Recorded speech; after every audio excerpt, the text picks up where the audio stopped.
प्रेम से बोलिए श्री कृष्ण भगवान की जय। गोवत्स द्वादशी का महत्व। हिंदू पौराणिक कथाओं में गायों को पवित्र और भगवान का अवतार माना जाता है। इस दिन को विभिन्न क्षेत्रों में वसुबानस, गोवत्स द्वादशी या नंदिनी रूप के प्रेम से बोलिए श्री कृष्ण भगवान की जय। हिंदू पौराणिक कथाओं में गायों को पवित्र और भगवान का अवतार माना जाता है।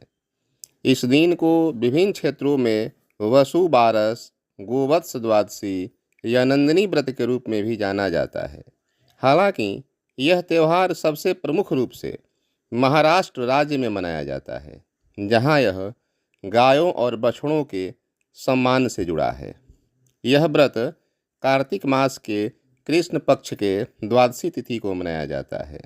इस त्यौहार की उत्पत्ति समुद्र मंथन की पौराणिक कथाओं से जुड़ी है।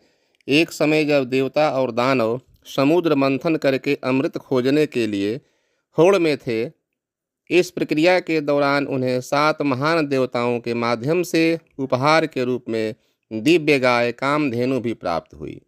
कामधेनु को मातृत्व, उर्वरता, देवत्व और जीविका के आशीर्वाद से जोड़ा जाता है।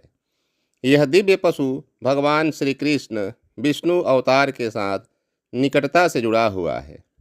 गोवत्स द्वादशी का पौराणिक उल्लेख इस प्रकार है।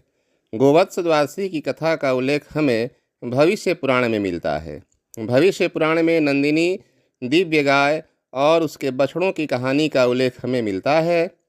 सनातन धर्म में गाय को बहुत पवित्र माना जाता है। उन्हें पवित्र माताओं के रूप में भी पूजा जाता है, क्योंकि वे मानव जाति को पोषण प्रदान करती है। बच्चों की लंबी उम्र के लिए गोवत्स द्वादशी व्रत किया जाता है। गोवत्स द्वादशी पर महिलाएं अपने बच्चों की लंबी उम्र के लिए व्रत रखती हैं। यह एक लोकप्रिय धारणा है कि यदि कोई निःसंतान दंपति गोवत्स द्वादशी पूजा को समर्पित रूप से करता है और व्रत रखता है तो उन्हें संतान सुख की प्राप्ति होती है। उत्तरी भारत के कुछ हिस्सों में गोवत्स द्वादशी को बाघ द्वादशी भी कहा जाता है, जिसका अर्थ है कि किसी का वित्तीय ऋण चुकाना। इसलिए इस चुने हुए दिन पर व्यवसायी अपना पुराना खाता बही सही कर देते हैं और अपने नए बही खाते में आगे लेन देन भी करते हैं। जो व्यक्ति गोवत्स द्वादशी के दिन गाय की पूजा करता है, उसे बहुतायत और स्वस्थ जीवन की प्राप्ति होती है। अब हम बता रहे हैं गोवत्स द्वादशी की पूजा विधि क्या है। तो गोवत्स द्वादशी के दिन गाय की पूजा की जाती है। उन्हें स्नान करा करके उनके माथे पर सिंदूर लगाया जाता है। गायों और उनके बछड़ों को फिर चमकीले कपड़ों और फूलों की माला से खूबसूरती से सजाया जाता है।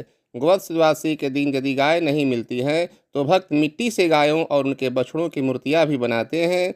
इन मिट्टी की मूर्तियों को फिर कुमकुम और हल्दी से सजाया जाता है। शाम को एक आरती की जाती है। गायों को चना और अंकुरित मूंग जैसे विभिन्न प्रसाद दिए जाते हैं। प्रसाद को पृथ्वी पर नंदिनी का प्रतीक माना जाता है। भक्त श्री कृष्ण की भी पूजा करते हैं, जो भगवान विष्णु के अवतार हैं और गायों के प्रति गहरी कृतज्ञता और प्रेम रखते हैं। महिलाएं इस दिन अपने बच्चों की भलाई के लिए व्रत या उपवास रखती हैं। वे दिन में कुछ भी खा पी नहीं सकते और केवल एक बार भोजन कर सकते हैं। नंदिनी व्रत के पालनकर्ता को शारीरिक गतिविधि से बचना चाहिए, पूरी रात जागते रहना चाहिए। हालांकि यदि कोई व्यक्ति सोना चाहता है तो उसे फर्श पर सोना चाहिए और बिस्तर पर सोने से बचना चाहिए। कुछ क्षेत्रों में लोग गोवत्स द्वादशी के दिन गाय का दूध पीने और दही और घी का सेवन करने से भी परहेज करते हैं। इसके संदर्भ में एक पौराणिक कथा है। गाय के धार्मिक महत्व का सबसे पुराना ज्ञात उल्लेख वेदों में मिलता है।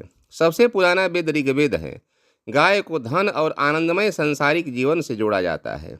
एक श्लोक कहता है, गाय आई हैं तो हमारे लिए सौभाग्य लाई है। हमारे आंगन में वे संतुष्ट रहे। वे हमारे लिए बहुरंगी बछड़ों को जन्म दे और हर दिन इंद्र के लिए दूध दे। गायों के आशीर्वाद से ही मनुष्य को कार्य करने की शक्ति आती है। इस तरह के छंद इस दावे को बल देते हैं कि गाय का महत्व लगभग 3000 साल पहले हिंदू संस्कृति में शामिल किया गया था। गावो ममाग्रतः सन्तु, गावो में सन्तु पृष्ठतः, गावो में सर्वतः सन्तु, गवाम मध्ये वसाम्यहम्। अर्थात महाभारत में श्री कृष्ण कहते हैं कि गायें मेरे आगे, मेरे पीछे मेरे सब ओर हो, गायों के बीच में ही मैं निवास करूं। सुरूपा बहुरूपाश्च विश्वरूपाश्च मातरः गावो माम उपतिष्ठन्तानि इति नित्यं प्रकीर्तयेत। यानी प्रतिदिन यह प्रार्थना करनी चाहिए कि सुंदर एवं अनेक प्रकार के रूप रंग वाली विश्वरूपिणी गो माताएं सदा मेरे निकट आए। प्रेम से बोलिए गो माता की जय। श्री कृष्ण भगवान की जय। लक्ष्मी नारायण भगवान की जय। उमापति महादेव की जय।